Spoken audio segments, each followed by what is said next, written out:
Welcome to தமிழம்மா channel. இன்றைக்கி நம்ம பாவக்காய் ஸ்டஃப்டு எப்படி செய்யுதுன்னு பார்க்கலாம் வாங்க. அதுக்கு நான் 250 கிராம் பாவக்காய் எடுத்திருக்கேன். இது மேலேயும் கீழேயும் கட் பண்ணிவிடுங்க.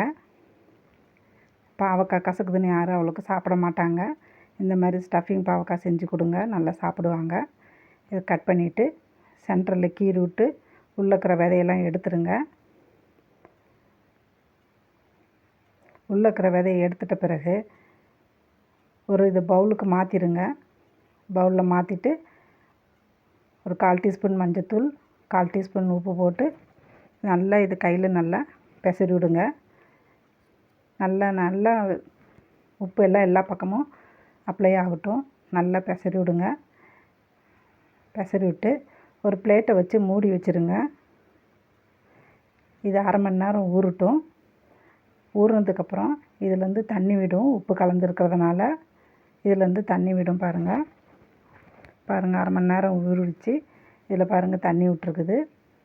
இந்த காய் எடுத்து இப்படி ஒன்று ஒன்றா அமுக்கி இப்படி பிழிஞ்சு எடுத்துருங்க.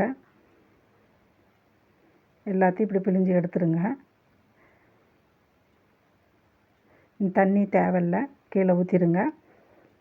அதுக்கப்புறம் ஒரு கடாயில் 1 டீஸ்பூன் வரமல்லி, 3 வரமிளகாய், 1/2 டீஸ்பூன் வெள்ளை எள்ளு, 1/4 டீஸ்பூன் சீரகம், இதெல்லாம் போட்டு நல்லா ட்ரை ரோஸ்ட் பண்ணிக்கோங்க. இதுக்கு எண்ணெய் விட தேவையில்ல. அதே கடாயில் எண்ணெய் விட்டு பெரிய வெங்காயம் 1 போட்டிருக்கேன், கொஞ்சம் கருவேப்பிலை தழை, 6 பல் பூண்டு, மல்லி இலை, இதெல்லாம் போட்டு அதையும் வதக்கி தனியாக எடுத்து வச்சுருக்கேன். இப்போ ஃபஸ்ட்டு வதக்கின இந்த மல்லியை போட்டு மிக்சியில் அரைச்சிக்கோங்க. அதுக்கப்புறம் வதக்கிய வெங்காயம், புளி, மஞ்சத்தூள் இதெல்லாம் போட்டு இது ஒரு பேஸ்ட்டாக அரைச்சிக்கோங்க. அரைச்சதுக்கப்புறம் கொஞ்சம் உப்பு, இதுக்கு தேவையான அளவு உப்பு போட்டு, ஏன்னா காயிலே ஏற்கனவே கொஞ்சம் உப்பு இருக்கும். இதில் லைட்டாக கொஞ்சோண்டு உப்பு போடுங்க போதும். உப்பு போட்டு நல்லா கலக்கி வச்சுக்கோங்க தனியாக. அதுக்கப்புறம் இட்லி பாத்திரத்தில் இந்த காயெல்லாம் போட்டு வேக வச்சுக்கலாம். ரொம்ப நேரம் வேக தேவையில்லை, அரை வேக்காடு இருந்தால் போதும். அவ்வளோதான். இது நல்லா ஆறிடுச்சு. ஆறின பிறகு இந்த ஸ்டஃபிங் எடுத்து உள்ளே எல்லாம் போட்டு க்ளோஸ் பண்ணி வச்சுருங்க.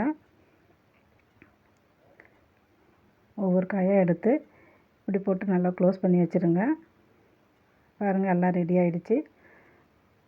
இப்போ ஒரு கடாயில் எண்ணெய் விட்டு அதில் இது ஒன்று ஒன்றா எடுத்து போட்டு இந்த மாதிரி ஃப்ரை பண்ணி எடுக்க வேண்டியது தான்.